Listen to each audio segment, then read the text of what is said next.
David, it's Connor. Just letting you know we're heading underground, so we'll be out of touch for a bit. How long until you get here? It's hard to say, David. We're still a ways out. I don't know how much longer we can keep this. Hurry. สวัสดีครับนี่คือรายการ EGC นะฮะ Exam23 นะครับกับผู้เล่นคนเดิมครับอิลฟอร์ดนะฮะแล้วก็นะครับกับเกม Terminator นะฮะ Chapter 5 แล้ว Underground นั่นเองนะครับไม่ใช่ Need for Speed แล้วหนูโอเคนะฮะก็เราก็จะลงไปทางด้านล่างนะทางรถไฟใต้ดินกันนะครับ The Spanish architecture, marble floors. I'm such a mess. I'm so sorry. We're right here with you, Angie. นี่เราก็ต่อกับภารกิจเดิมนะไปช่วยคนนั่นเองเราก็ต้องลงมาด้านล่างนะเพื่อหลบหนีหุ่นยนต์นะฮะอุ๊ยอะไรวะเขียวๆโอ้โหปืนโอ้โหปืนเพียบโอ้โหไม่ปืนเยอะจังวะแถวนี้แสดงว่าเดี๋ยวมันต้องส่งหุ่นยนต์มาเยอะแน่ๆเลยมันถึงแจกปืนเยอะขนาดนี้นะฮะ Stop! Wait a second. โอ้โหมีระเบิดแตะอยู่ที่เสาด้วยนะฮะโหดโคตร This doesn't look like resistance work. Maybe it's just old. Hardly any dust. It's recent. Expertly done too. Wonder who built it. Better question is why they built it. โอเคเรารีบไปดีกว่านะฮะมีปืนกลตั้งป้อมด้วยอ่ะโหดโคตรโอ้โห RPG โอ้โห200กับ100นัดอีกมาครบจริงๆนะฮะแสดงว่าต้องหนักแน่ๆโอเครีบไป I heard stories, you know, about people who went crazy after Judgment Day. They're crawling around in places like this, eating each other to stay alive. อย่ากินคนด้วยกันเองนะฮะ You mean cannibals? And did they hunt with mutant dogs too? Don't laugh. I heard they've taken over Fullerton. Looks like Command never sends anyone near there. Those are just stories, Angie. There's no such thing as monsters. ไม่มีจริงหรอกเขาว่างั้นอุ๊ย John เชี่ยใครวะไอตี ไอตีที่ไหนเนี่ยชื่อแปลกๆนะฮะเราก็เข้ามายังเขตของกลุ่มผู้รอดชีวิตกลุ่มหนึ่งนะฮะ ไอเบิร์กนี่หน้าเหมือนอลันเวกเลยวะ Cut yourself. ให้กรีดเนื้อออกมานะฮะ Cut yourself. คงจะพิสูจน์ว่าเป็นคนเหล็กหรือเปล่านั่นเองนะฮะกรีดเขาให้แล้วไงต่อล่ะ We've heard rumors of machines with rubber skin. Supposed to look like มี people. พวกรอบเบอร์สกินนะฮะก็จะทดสอบว่าใช่หรือเปล่า But that still doesn't explain what you're doing. แต่ก็ยังอธิบายไม่ได้นะครับว่าถ้าเราไม่ใใช่หุ่นยนต์แล้วทำไมเราต้องลงมาที่นี่นะฮะจอห์นเนอร์เราก็อธิบายว่าเราต้องไปช่วยคนด้วยอะไรประมาณนั้น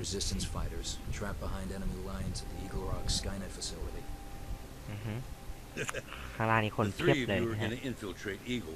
รถไฟฟ้าใต้ดินอโศกวะเนี่ย That's a likely story. หน้าเหมือนอลันเวกจริงเลยหน้านี่ What I told you is true. Command refused to send help, so we're going it alone. แรกจอห์นคอนเนอร์นะครับดูกี่ทีผมก็มันอลันเวกว่ะไม่รู้ดิ Plus whatever other supplies we can muster. But I'm warning you, we lived in these tunnels for years. เราต้องต่อสู้กับ Skynet นะฮะสำหรับคนที่ยังสงสัยนะครับว่าทำไมหุ่นยนต์ต้องมาสู้กับมนุษย์ด้วยนะฮะไม่ต้องห่วงครับหลังจากจบ9พาร์ทผมจะทำพาร์ทที่10นะฮะเป็นพาร์ทเล่าเรื่องนะครับว่าทำไมเราถึงต้องมาต่อสู้กับพวกหุ่นยนต์สังกะบวยนี่ด้วยนะฮะโอเคมันให้เราไปตามหาคนชื่ออะไรวะนี่ชื่อวอลเลนมันให้เราไปตามหาคนชื่อบอลนะฮะบานเบิร์นอะไรอย่างไม่มีนะฮะไม่มีคนชื่อบานเบิร์นนี่ใครเนี่ย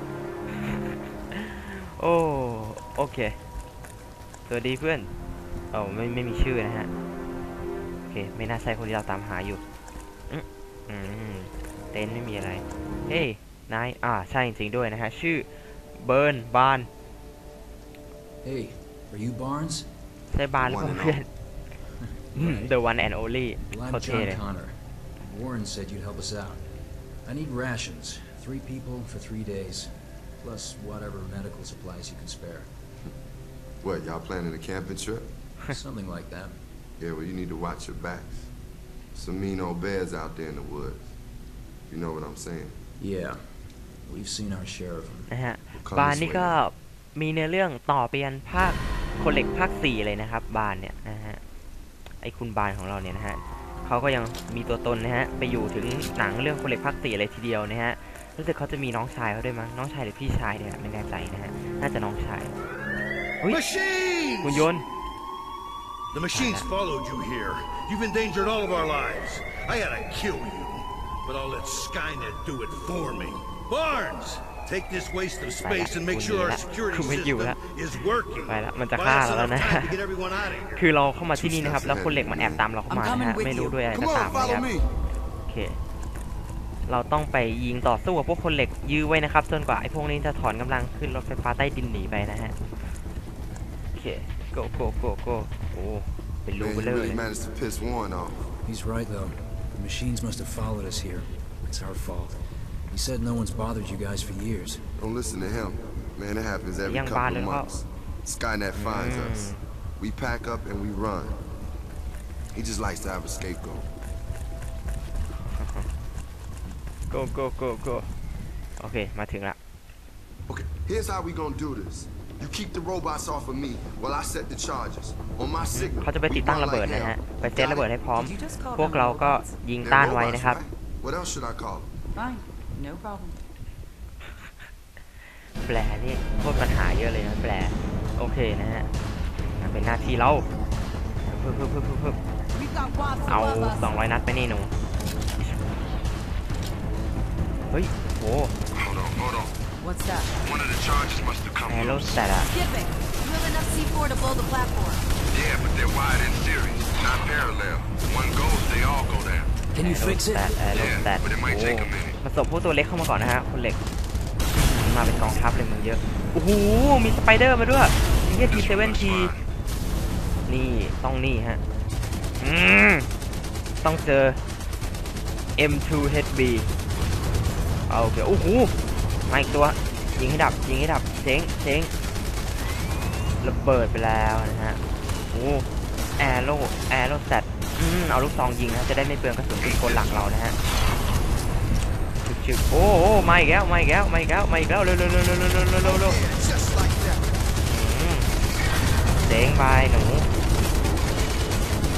บุ้มหงายไปแล้วนะโอ้โหแอโร่แซดอีกอะ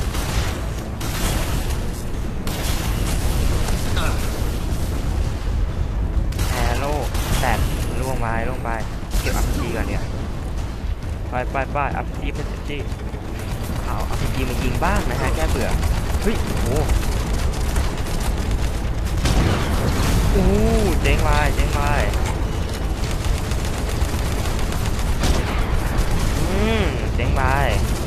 หายอัพจีกูหมดละLet's get these robots. โอ้โหถล่มไปเจ๊งเรียบร้อยฮะเจ๊งโอเคไปหยิบเติมกระสุน RPG ก่อนแรกชึบโอเคเปลี่ยนฝั่งบ้างมาอยู่ฝั่งนี้กันดีกว่าโอ้โหเฮ้ยโอ้โหมีคิว600มาด้วยเยอะไปไหนเนี่ย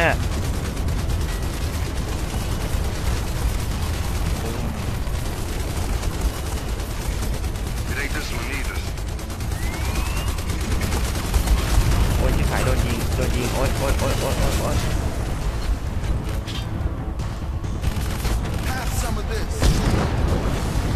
๋งไปโอ้โหเลือดจะหมดนะฮะโอเคมีอีกป่ะเฮ้ยมาอีกจีมันนี่หมอบละเจ๋งคู่ไงล่ะดับไป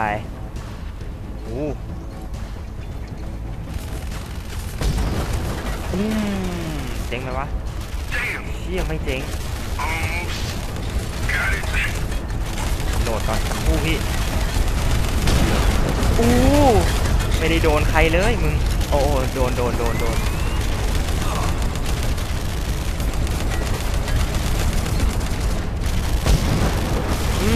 ระเบิดไประเบิดไปเจ๋งเรียบร้อยฮะหลบก่อนหายหมดละเอา M79 มานี่โอเคถล่มเน่าไปใส่หนูเรียบร้อยโอ้โหตรงนี้สุดยอดไปเพ่นแล้วกูอยู่ก็อยู่ไม่นานไปวิ่งหนีเร็วจับไม่เอาวันแค่มาไล่ยิงเลยนะฮะบานกดระเบิดโคตรโหดอะสับไปดิ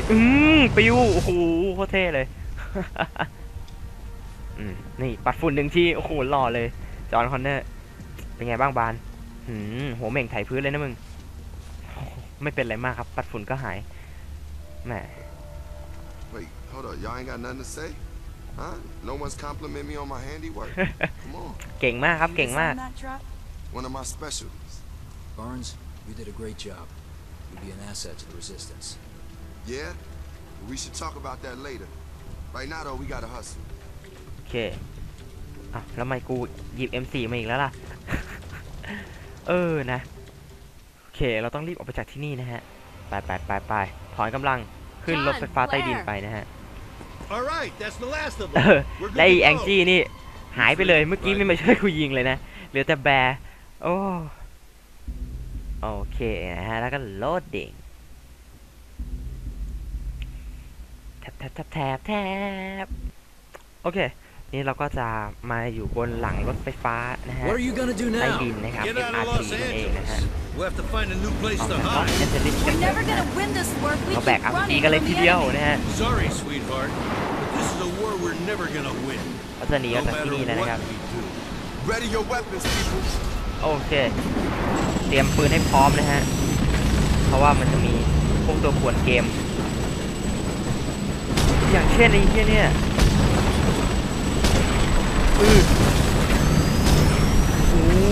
อย่างเช่นมอเตอร์ไซค์เนี่ยตัวจี๊ดเลยโอ้โหต้องยิงมันให้ได้นะฮะก่อนมันจะเอาพลาสมาการยิงเรานะฮะมันเบิดไป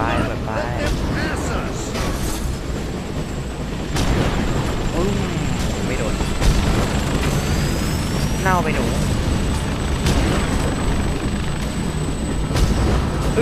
เฮ้ยโอ้โหพลาสมาการโดนแล้วเนี่ยนี่กินRPGซะมึงความไปไม่แกแม่งมีทั้งปืนกลทั้งพลาสมาการเลยเหินไปเจ๋งไปเนาะตอนนี้RPGเราก็ไม่จำกัดนะเพราะฉะนั้นซ้ำไปได้เลยถ้าคุณมีนะฮะยิงเข้าไปได้เลย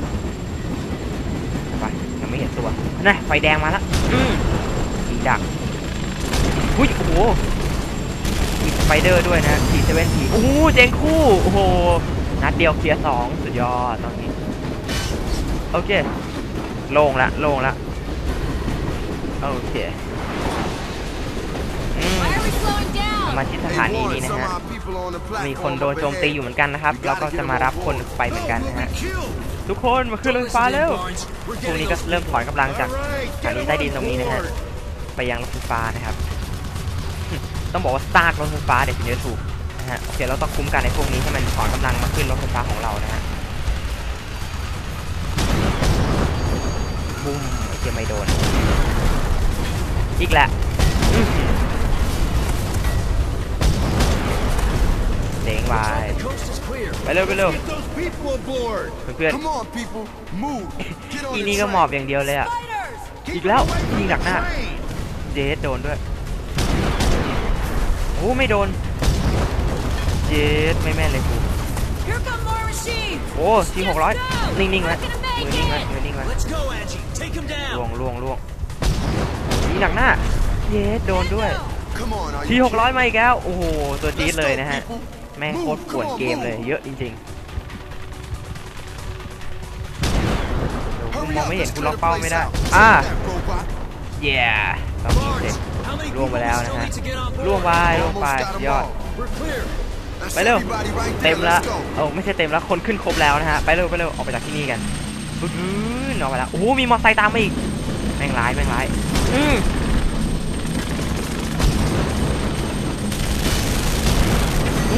เจ๋งไปคุณมอเตอร์ไซค์โอเคแมวไปเร็วมาได้นี้นะฮะโอ้โหยังมีตามมาอีกแม่งเยอะจริงๆไอ้มอเตอร์ไซค์เนี่ยต้องนี้ยิงไปโอ้โหเฮ้ยพัสมากัน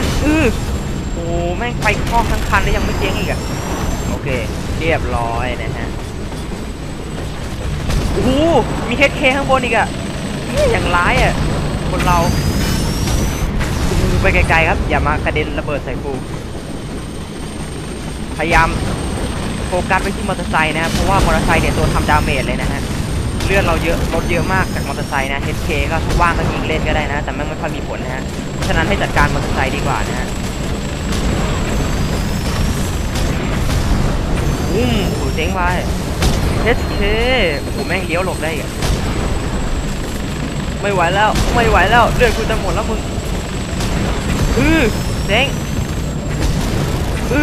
เจ๋งไปสุดยอดนั่นแหละฟินาเล่โอเคยิงไปอีกอัดไปเรื่อยเน้นปริมาณโอเคเรียบร้อยเฮ้ยทางขาดปิ้วนะฮะแผลมาตึกกระจายเลยทีเดียว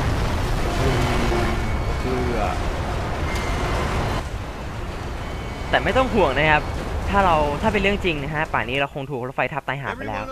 แต่บังเอิญว่านี่เป็นเกมนะฮะจอห์นคอนเนอร์แค่ปวดคอเล็กน้อยนะครับไม่มีเหี้ยอะไรมากนะฮะเดินต่อได้นะครับและคนที่ช่วยมาทั้งหมดเมื่อกี้ก็ตายหายในรถไฟนะฮะเหลือแค่นี้นะครับเหลือเฉพาะตัวหลักนะฮะโอเคนะครับโอ้จักรยานซ้อนี่ว่าโดนแฮกสัญญาณนะฮะIt's coming from their surveillance facility, up in the hills. What is that thing? It's how Skynet keeps watch on the city. They're up there scanning the surface, looking for survivors. It's the reason we have to live underground. ก็คือว่าถ้าเป็นบนพื้นดินนะฮะสแกนเน็ตมันจะส่งสัญญาณมาตามหาผู้รอดชีวิตนะครับแล้วมันก็จะตามมาคิวนะฮะไอ้พวกนี้ถึงได้ประโยชน์ใต้ดินเนี่ยอ้าวแหมอะไรจะบังเอิญทำเป็นเกมไปได้แหมนะฮะรถไฟความเสร็จแม่งมีรถติดปืนพร้อมให้อยู่ตรงนี้นะฮะโอเคนะครับหน้าที่เรานะฮะก็คืออยู่บนรถนี้นะครับแล้วสู้ต่อไปนั่นเองโอเคสำหรับรถนี้นะฮะก็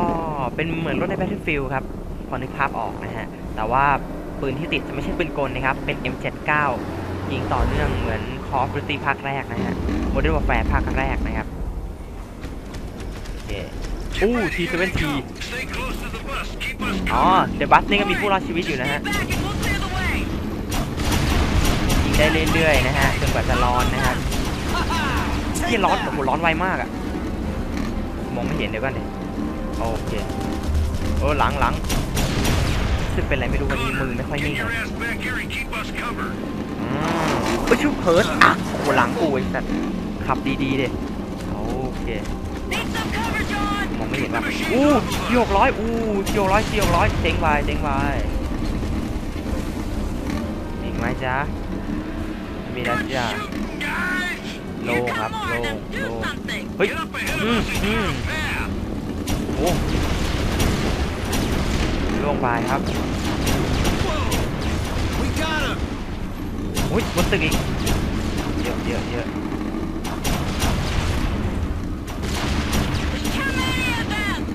เจ๋งบายล่วงนะฮะโอ้โห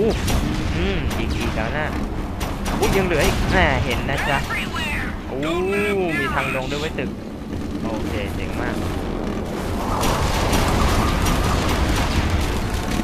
เอ้ยตายรอดเลยโอเคเห็นอย่างเดียวครับด่านนี้หนีอย่างเดียวหนีหัวซุนเลยทีเดียวทางตันนะฮะโอเคเราจะหาทางใหม่ไปนะครับคุณนะฮะเหมือนมันอยู่ข้างหลังเมื่อกี้เจ๊งไปแล้วโอ้เจ๊งไปคือนะแอโรแซปไม่ยิงนะ สภาพนี้กูไม่ยิงแอโรสแตทให้เปลืองกระสุนหรอกโอเคให้เปลืองความร้อนเนี่ยโอเคเฮ้ยโอ้นี่ข้างหน้าเฮ้ยโอ้ตึกพังโอ้แม่งพังกำแพงออกมาเลยนะอย่างร้ายอ่ะเราต้องหาทางอื่นไปนะครับบอกรถบัสให้ไปทางอื่นนะฮะไอ้ที่อารันเวกก็บอกไม่กูจะไปทางนี้แม่งลันนะฮะแบบอย่างเหี้ยเลยเราก็ต้องไปคุ้มกันมันนะฮะเนื่องจากว่ากูบอกว่าอย่าไปแม่งก็ลันดื้อจะไปให้ได้นะฮะเดี๋ยวยิงแม่งเจ๊งเลยทีนี้ไม่ได้นะเดี๋ยวไปผ่านด่านการทำงานเป็นทีมเป็นสิ่งที่ดีนะฮะแต่ว่าไอ้ที่อารันเวกนี่แม่งสันดานเสียนะครับดื้อมากนะฮะบอกให้ทำก็ไม่ทำนะฮะโอเคโหลดดิ้งนะจ๊ะแต่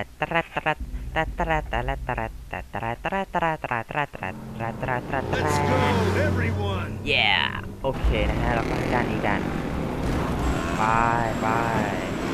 โอ้อะไรวะน่ะมอไซค์มานี่ทางโล่งคุณโดนมอไซค์อีกฮะนี่ฉากอย่างในคนเหล็กภาค 2เลยนะฮะมีเหินมาจากสะพานอย่างงี้โอ้เกิดถล่มมาเลยยิงเป็นชุดละ 3-4 นัดเจ๊งไปดีมากโอ้เป๊ะสมจริงมากระเบิดไปมีอีกไหมนี่ไงมอไซค์แม่งโคตรเท่เลยแม่งหลบได้ทุกนัดเลยโดนไปนัดหนึ่งอย่างงี้เหลืออีกว่าข้างบนมีข้างล่างดีกว่า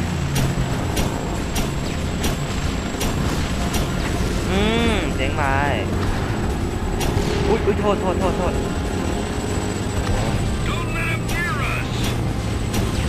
เจ๊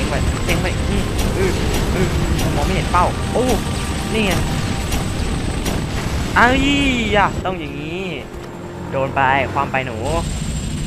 เพียบเยอะมากนะฮะเราต้องคุมการรถบัสให้ได้นะฮะเฮ้ยแล้วก็อย่าเสือกยิงโดนรถบัสนะครับถ้าเรายิงโดนรถบัสดาเมจรถบัสจะเลือดรถบัสจะลดเยอะมากนะครับฉะนั้นเราควรจะยิงอย่าให้โดนรถบัสนะครับไม่ว่ายังไงก็ตามนะฮะเลือดจะหมดอยู่แล้วไปตายแน่เลยกูหายแล้วมองไม่เห็นนะเรียบร้อยโนระเบิดบึมไม่นะไอ้เฮียแม่งชนรถบัสกูอีกอย่างร้ายโอเคนะคิดว่าจะมาสตาร์ทกันตอนไหนนะครับแต่yes โอเคนะฮะมุดไปทางใต้นี้นะครับตั้งแต่แรกเลยนี่ว่าโอเคนะฮะเดี๋ยวผมตัดคลิปแล้วกันนะครับเจอกันนะฮะตอนถล่มรถบัสเรียบร้อยแล้วซียาเย็ดดูเลือดดูเลือดผ่านโค้งครับผ่านโค้งมรณะตะกี้ได้แล้วเย็ดโดโคล่ามาร์ทกูผ่านแล้วโอเคนะฮะจะบ้าตายกระดานนี้แม่งอะไรกูเนี่ย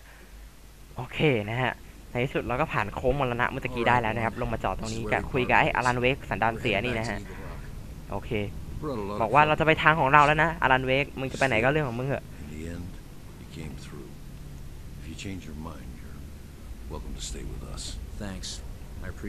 บอกไม่เป็นไรแต่กูมีธุระต้องไปทำเราต้องไปช่วยคนนะฮะ You're right under Skynet's eyes and ears, and you want to set out on foot? Hell, they're even jamming your radios, keeping you from talking to each other.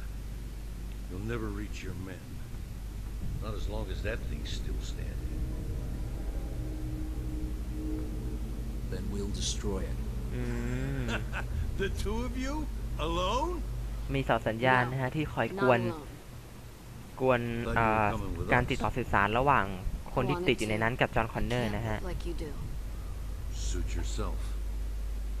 อเค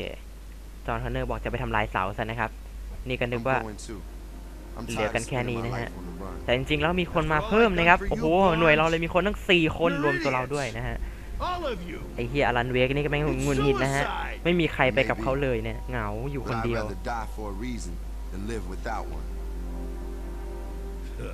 เสียใจครับอารันเวกหนีเลยนะฮะมันก็จะไปของมันอยู่ดีแม่งดื้อนะฮะก็ปล่อยมันไปนะครับไม่เป็นไร ตอนนี้คนกูเยอะแล้วกูอุ่นใจแล้วจ้ะ Thanks for coming along. You don't have to do this. I know I don't, but we're here, so what's the next step? If that tower is the source of our problems, it's gotta go. โอเคเราก็ไปที่เสาสัญญาณกันนะ Looks ฮะ like John Connor's come up with a plan. นี่โอเคนะฮะแล้วก็จบมิชชั่นนี้กันเพียงเท่านี้นะครับจบเรียกว่าจบคลิปนี้จบชัปเตอร์นี้กันเพียงเท่านี้นะครับเจอกันใหม่คลิปหน้าครับสวัสดีครับ